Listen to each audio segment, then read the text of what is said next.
H&M did something crazy during London Fashion Week. Did you ever shop at H&M? Oh, yeah, sure. Yeah. It's kind of like considered disposable clothing. Yeah, what do they call it? Fast fashion. Fast fashion. Disposable clothing. Well, but here's the interesting thing. They are competing against other fast fashion brands like Shein Sure. that are taking over within the younger market, Mhm. right? So they're combating that because they're thought of as fast fashion. But one thing that my early mentor, Dan Kenny, said, you can never, competing as the cheapest brand is a losing battle because someone could always come. Yeah. So they tried to redo this with London Fashion Week. So they had this incredible event. They staged a massive comeback, and it was called H&M's 180, the London issue. And they brought in major models that are very popular with the younger folks. Paloma Alessier. I don't know how to say their names. I am not. It's probably Alessier. Alessier, okay. And Romeo Beckman, and it was a fused. Beckham. Beckham. Oh my goodness. Beckham, a Beckham child. Yes, Beckham child. As in Posh Spice, as Got in it. David Beckham. I know fashion. I know that's something. Okay. And then it fused music and visuals, which was interactive. So, and then they featured their higher end line of H&M. But here's what made it interesting. So it was still fashion you could buy in the stores. It wasn't like something created just for runway. Like my favorites are the ones where they have like plastic balls on you, or someone shows up in a trash bag. And like, somebody would buy that. But this is actual wearable stuff. Yeah, it was wearable stuff that they have in the store, but they have like a higher end line, just like even Target has a higher end line in the store, and then they have that. So it was a higher end line. But here's what they did.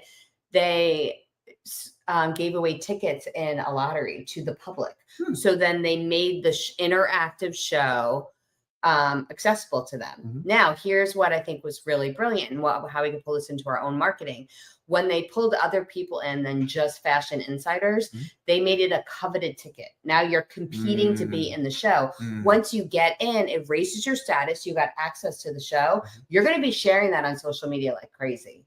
And you're going to want to go get those fashions before other people. Yeah, absolutely. So I think it's about how can we pull in our prospects, our customers, our clients into our marketing, make them part of it, associate with something that's luxury if we want to raise our brand, which London's Fashion Week is. It's very fancy puns. Yes, of course. And align with something like that, and then you pull in the celebrity power to raise your brand even more. Yeah, it's just that feeling of exclusivity. And if fast fashion can be made to be exclusive, how can your brand, your product, your service have a sense of exclusivity to it, right? Have something. What can you create that I guess means segments a certain part of your people who are your biggest fans, who support you the most, or who are most likely to be your biggest fans and support you the most? How do you segment them and make your brand, your product, your message that much more exclusive?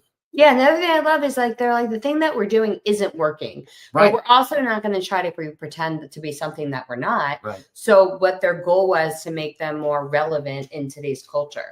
And I love the interactive experience. I love the experimental marketing that they brought in. More and more, we want that, because think about it this way: with what's in our hands, we can access anything we want, and so having a reason to go to something is not just if they just had made it a traditional fashion show, you could see that on your phone. But by making it but by making it something you experience that's different, that's what gets people to actually move.